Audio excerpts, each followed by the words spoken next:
Hi guys, welcome to VTV.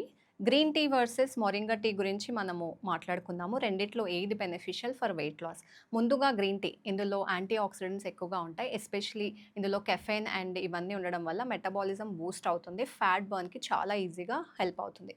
Next మనకి ఇందులో results కూడా బాగా ఎక్కువ కనిపిస్తాయి. బికాజ్ ఇందులో కెఫెన్ ఉండదు కాబట్టి. నెక్స్ట్ మనము మొరింగా టీ గురించి మాట్లాడుకుందాము. మునగాకుతో తయారు చేస్తారు. ఇందులో విటమిన్స్ ఏ, సి, ఈ మినరల్స్ లైక్ ఐరన్, కాల్షియం ఎక్కువగా ఉంటాయి. ఫైబర్ కూడా ఉంటుంది. అపెటైట్‌ని కంట్రోల్ చేస్తుంది. అంటే ఓవర్ ఈటింగ్ తగ్గుతుందనమాట. కెఫైన్ తక్కువ ఉండడం వల్ల స్లీప్ ప్రాబ్లమ్స్ లేక డైజెషన్ ఇష్యూస్ లేకుండా తగ్గొచ్చు. వెయిట్ లాస్ స్లోగా జరుగుతుంది కానీ ఓవరాల్‌గా హెల్త్‌కి చాలా మంచిది, సపోర్ట్ చేస్తుంది.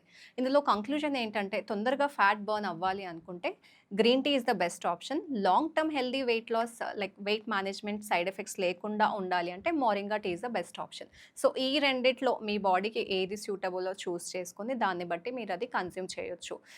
ఇవి మ్యాజికల్ రిజల్ట్స్ ఇవ్వవండి. మీరు పక్కా మీ డైట్ కానివ్వండి, మీ లైఫ్ స్టైల్ కానివ్వండి, ఎక్సర్సైజ్ ఇవన్నీ చేస్తూ మీరు వెయిట్ తగ్గొచ్చు.